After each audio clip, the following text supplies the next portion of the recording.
Welcome back. I'm so glad you carved out this time for yourself today. Before we begin, I want you to close your eyes for just a second. I want you to visualize a heavy locked door standing right in front of you. Behind that door is the version of you that you dream about. The version of you that is fit, the version that wrote the book, the version that started a business, the version that is fearless. We all stare at that door, and we all tell ourselves the same lie. I'm just looking for the right key. Once I find the perfect key, I'll open it. But what if I told you the door isn't locked? What if I told you that you're just afraid to turn the handle? Today, I want to tell you a story about a guy named Alex. And while Alex lives in a rainy city 1,000 miles away, I have a feeling you're going to recognize him. In fact, you might see him every time you look in the mirror. Let's go to Chicago. It's a Tuesday in November. The sky is that bruised purple color it gets right before a storm. Alex is 28 years old. He works as a junior executive at a marketing firm downtown. He makes good money. He wears sharp suits. He has a 401k. By all standard metrics, Alex is a success story. But inside, Alex is exhausted. Not the kind of exhausted that a good night's sleep can fix. It's a soul-deep exhaustion. It's the fatigue of pretending to care about spreadsheets when his heart is actually screaming for something else. Since he was 12 years old, Alex wanted to be a graphic novelist. He wanted to tell stories through art. He wanted to create worlds. Every day at 5:30 p.m., Alex leaves his office, walks 2 blocks, and enters a coffee shop called The Daily Grind. It's his sanctuary. It smells like roasted beans and wet umbrellas. He orders a large oat milk latte, finds the corner table near the window, and sets up his station. He takes out his $2,000 MacBook Pro. He puts on his $300 noise-canceling headphones. He opens the latest, most expensive digital art software. He adjusts his ergonomic chair. And then, nothing happens. Alex stares at the white blank canvas on his screen. Blink, blink, blink. The cursor pulses like a heartbeat. He tells himself, I'm just waiting for inspiration. So he opens Google. He searches for how to structure a sci-fi plot. Then he watches a 20-minute YouTube video on color theory. Then he checks his email. Then he scrolls through Instagram to see what his friends from college are doing. An hour passes, the coffee gets cold, the screen is still white. Alex sighs, closes the laptop, and says the most dangerous phrase in the English language, I'll start tomorrow. I'm just too tired today. I have to ask you, how many times have you said that? How many tomorrows have you collected? We treat tomorrow like it's a magical land where we have infinite energy and zero fear. But we don't live in tomorrow. We live here. Let's go back to the coffee shop. It's raining hard now. The windows are fogged up. Suddenly, the bell above the door jingles.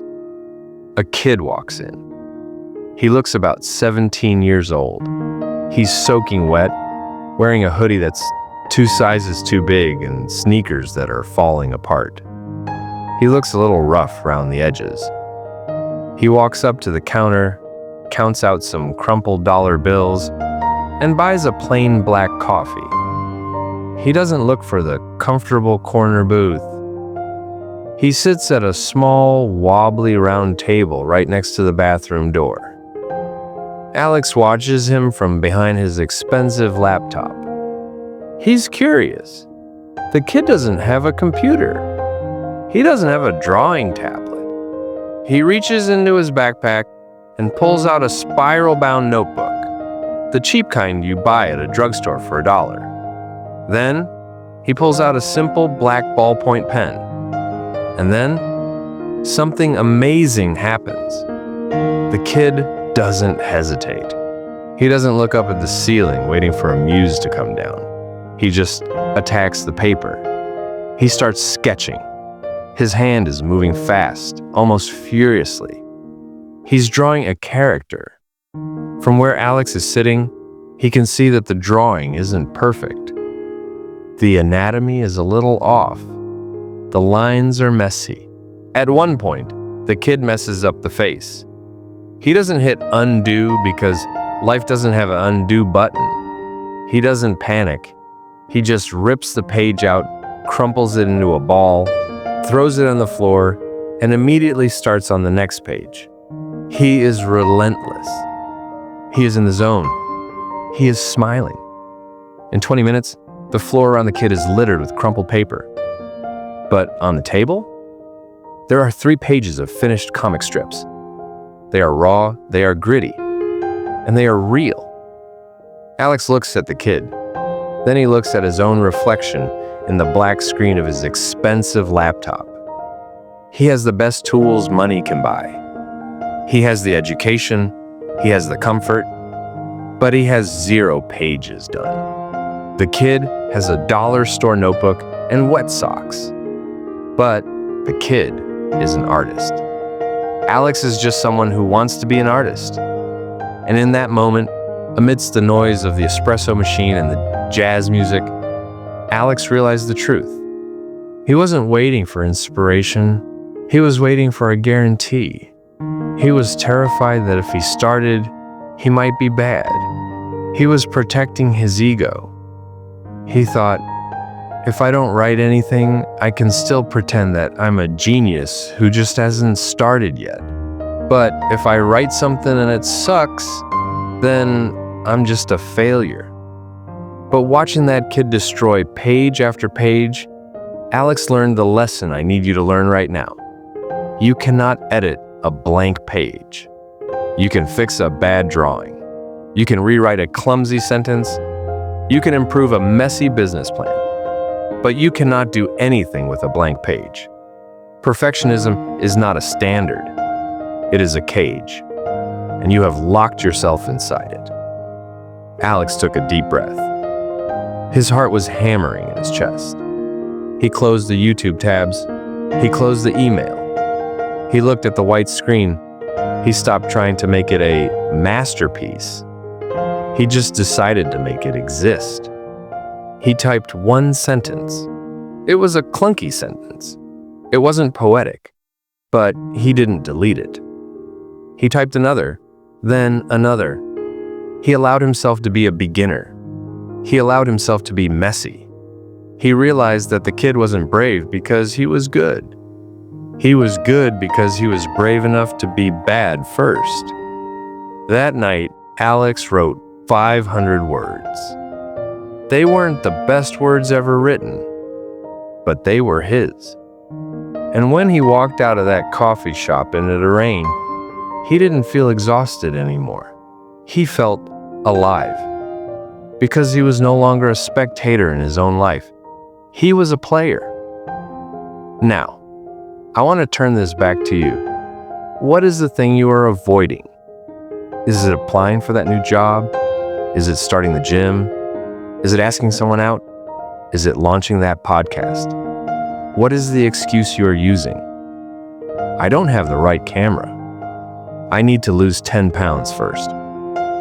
I need to read 1 more book about it. Stop it. The kid in the coffee shop didn't wait for a MacBook. He used a ballpoint pen. The resources you have right now are enough to start. The only thing missing is your courage to be imperfect. We think we need a map to start the journey. But the truth is, the map only appears after you start walking. The path lights up with every step you take, not before. If you wait until you are ready, you will be waiting for the rest of your life. There will never be a perfect time. The economy will always be weird. Your schedule will always be busy. The car will always need repairs. If you wait for all the traffic lights to turn green, you will never leave your driveway.